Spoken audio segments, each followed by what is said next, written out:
We actually have a working Marincess list today, which is actually pretty incredible. A dinosaur FTK and some other shenanigans out here as well. Alright, to the 30% of you that have not smashed the ever-living crap out of that subscribe button, smash it so you guys don't miss out on more awesome content. So, we have a Brave Marincess deck. I had to do a double take here a couple times and kind of look back. I was like, Marincess? It's back? Like, this is doing something? I mean, to the extent in what you would really expect with Marincess, considering the fact that, you know, obviously water combo hasn't been the greatest, but I mean, there's not a lot of, I mean, you make an Aqua Argonaut. Yeah, if your opponent doesn't have something to do it, you know, plus the shenanigans. Yeah, it's a lot to really unpack here for this deck. So, kudos to see this doing well. So we have, of course, triple copies of Ghost Bell in the Haunted Mansion. We have 2 copies of Effect Veiler and 2 copies of Ghost Bell. We actually are playing 1 copy of the Basulimia, triple copies of the Blue Tang with 1 Mandarin. We have 2 copies of Pascalis, 2 copies of Seahorse, 1 copy of Sleepy Maiden. We have triple copies of Spring Girl. 1 copy of Griffon Rider. We have triple copies of Water Enchanters. 2 copies of Cosmic Cyclones. Cards are a lot better than I think people really give it credit for. We have triple copies of Your Signet Mining. 1 Dracoback. 1 copy of Faithful Adventure. Triple copies of Forbidden Droplet. Your 1 Battle Ocean. Only 2 copies of Dive. Double Dive has become more of a facilitated norm at this point. We have 2 copies of Pod Desises and 2 copies of Rite of Armies here. Then, of course, you have the triple infinite permanents with the 1 wave. I know a lot of people want to play more than 1 wave, but it's still pretty good at 1. We also have 1 Zealantis, 1 copy of Sea Angel, 1 Marbled Rock, 1 Bubble Reef with 1 Crystal Heart, 1 copy Coral Triangle, 2 Coral Anemone, 2 Blue Sluggeroo, 1 Arquagonaut, your 1 Iria, 1 Toad, 1 Bahamut, and 1 Abyss Dwelly. Then we got the 1 Illegal Knight, your triple Gamma, 1 Driver with 1 Duster. Then we have 2 Lightning Storm, 2 Dimensional Barrier, triple evenly matched, and 2 copies of Solemn Judgment. Wrapping up Marincess. Next up here is Scrap FTK. It's our favorite card in the whole wide world. Altamaya Bishabalkan here. Now, I still think that this card is really, well, I think this FTK is gimmicky as crap, but the fact that it still continues to show up every once in a while here and still do something, you gotta appreciate the effort that this list is still making out here, you know, making rounds showcasing that, hey, you know, we can still do something out here. So that's actually hilarious at the end of the day. So we have triple copies of the Animadord, Hardchazor, triple copies of Baby Sarasaurus with 1 Pankratops. We have 2 copies of the Doodle Beast Tyranno. We have 1 Ghost Bell in the Haunted Mansion with 1 Misk. We also have triple copies of Pterodon, 1 Scrap Chimera with 1 Scrap Refrigerator. We have 2 copies of Scraptor with triple copies of Overraptor. Then we play 1 copy of Listogasm and 2 copies of the Ultimate Conductor. Then we have 2 copies of the Evopill, 1 copy of the Dragonic Diagram with triple copies of Fossil Dig. We actually play 1 copy of Life Extremes. This lets you equip to an Earth Synchro monster.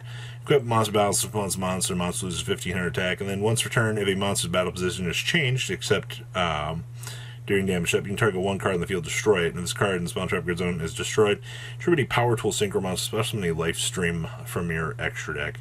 Kind of a cute little interaction point, but alright. We have triple copies of Lost World, 1 Magical Midfield Breaker, 1 Set Rotation, triple Small World, and 1 copy Terraforming. And we have the 1 Secure Garden, 1 Scrap Wyvern, 1 Saruja, 1 Lingeribo, Unicorn, Phoenix, Geonator, Dugaris, Machumek, Dolka, Abyss Dweller, Braver, Bishbalkan, Life Stream, and Chambara.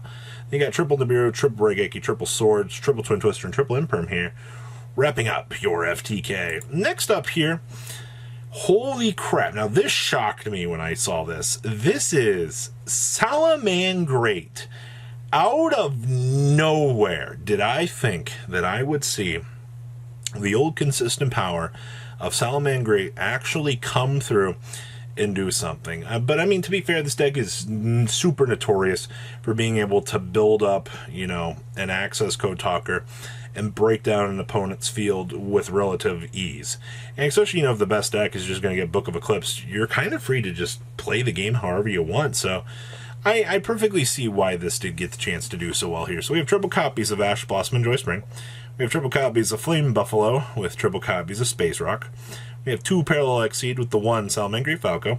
Triple Foxy with 1 Gazelle. We have 1 Jack Jaguar with triple Spinny. We also have triple copies of Book of Eclipse, triple copies of Signet Mining, triple copies of Salamangreat Circle. We have 1 Sanctuary with triple copies of Talents. We have 1 Will. We also have triple Infinite Permanence, 1 Rage, and 2 Roar. Now in the extra, we have the 1 Update Jammer with 1 Transcode Talker. We have 1 Splash Mage, triple copies of the Sunlight Wolf, triple copies of Balinix, 1 Lingeribo, 2 copies of Heat Soul, 1 Axis Machine, 1 Mirage Dahlia, and 1 Baguski, the Terribly Tired Robbie. Then we have triple copies of Lava Golem, triple Dark Hole, triple Evenly Matched, triple Ravelry, and triple copies of Solemn Judgment here, wrapping up Salamangreat. Honestly, like I said, you know, this deck, as long as you can get to like Access Code Talker, generate some advantage here, disrupt your opponent's plays through these cards. Obviously, you know, this deck is just a very good control deck at this point, and it should be able to control your opponent out of the game for you to get enough time in order to play the game. So, good stuff. Next up is a Flaunderies list. Now, the reason why we're talking about this is the only other Flaunderies list that I've seen that had success this format was relying on the fact that you had to play the Water Barrier statue. It would like play Small World to bridge the gap, but this build goes back to like more of the standardized routes here. You know, it's going to play the Book of Eclipses to clean things up. You're going to have to rely on, you know, these cards in order to kind of combo up with this to take care of those threats, but that's not an issue for this deck, all right? Like, you'll be able to definitely do plays that you want to do. So we have triple copies of Eagle. We have 2 copies of Empen. We have triple copies of Rabina with 1 Stritch. We have 2 copies of Toucan Sam, 1 Apex Avian, and 1 Ryza. Then we have triple copies of Book of Eclipse, 1 Dark Ruler No More with triple Econ. We have triple copies of The Advent of Adventure, triple copies of Magnificent Map with 2 copies of Unexplored Winds. We have 1 Gold Sark. We have triple copies of Pot of Duality with triple copies of Pot of Prosperity. You have 1 Terraforming, 1 Talents, 2 Evenly Matched, and 1 copy of Dreaming Town.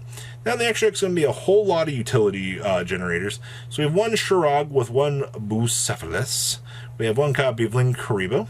We have 1 Unicorn with 1 Phoenix, 1 Apollosa with 1 Axis Machine, 1 Totally Awesome, 1 Assembled Nightingale, 1 copy of the Fusho, and then we have 1 Downer Magician, 1 Zeus, 1 Wind Pegasus, 1 Garuda, and 1 Anittes. And inside deck here we have triple copies of Ash, triple copies of Dimension Shifter, 1 Dark Ruler, 1 Harpy's Featherduster, triple Lightning Storm, 1 Talents, and triple copies of Harpy's Featherstorm here, wrapping up a still perfectly functioning anti-meta monster out here. And that's really, once again, what you want to see in this format is decks that can actually stand up to what you would expect out here. So, good stuff for that. And the last as we have here is another Sprite deck. I've been loving just kind of seeing the little innovations that Sprite's trying to do out here. You know, obviously Double Cross has turned into an amazing card at this point. Obviously this deck doesn't have Elf, which was its lifeline, but you know, that's fine. This build's relying on the power of the Dark Beckoning Beast with the opening of the Spirit Gates here. Kind of capitalize and make some interesting plays, per se. So we have triple copies of Ash, Blossom, and Joy Spring. We have 1 Cap Shell with triple copies of the Dark Beckoning Beast. We have triple copies of Droll and Lockbird with triple copies of Space Rock. We have triple copies of Nimble Angler. We have triple copies of the Nimble Beaver with triple copies of Sprite Blue. We have 1 Carrot with triple Sprite Jet, and we have 1 copy of Sprite Red Ranger. Then we have 2 copies of Opening of the Dark Spirit Gates, 1 Smashers, triple copies of Starter, 2 copies of Talents with triple Imperm. We have 1 Melfi Playhouse, and 1 Sprite Double Cross. Then we have 2 copies of Sprint, 1 Avermax, 1 Cerberus with 1 IP. We have 1 Soul Sweeper, 1 Djinn Buster with 1 Ninja Shadow Mosquito, 1 Mannequin Cat with 1 Melfi of the Forest. We have 2 Gigantic Sprite, 1 Downard, and 2 copies of Zeus. Our side deck here, 1 Chaos Hunter, triple Gamma with 1 Red Resonator, 1 Driver, triple copies of Lightning Storm, triple copies of Raigeki, and triple copies of Dimensional Barrier here, wrapping up your chunk of relatively interesting deck profiles. Is there anything that really kind of catches your eye here? Because I think there's a lot of cool ideas kind of rotating around here, and that's what you really want to see. So guys, please leave a comment down below. Tell me what you guys think. Are you looking forward to seeing what else comes out of this format? And I'll see your beautiful faces back here later today, guys. Peace out. patrons. Thank you.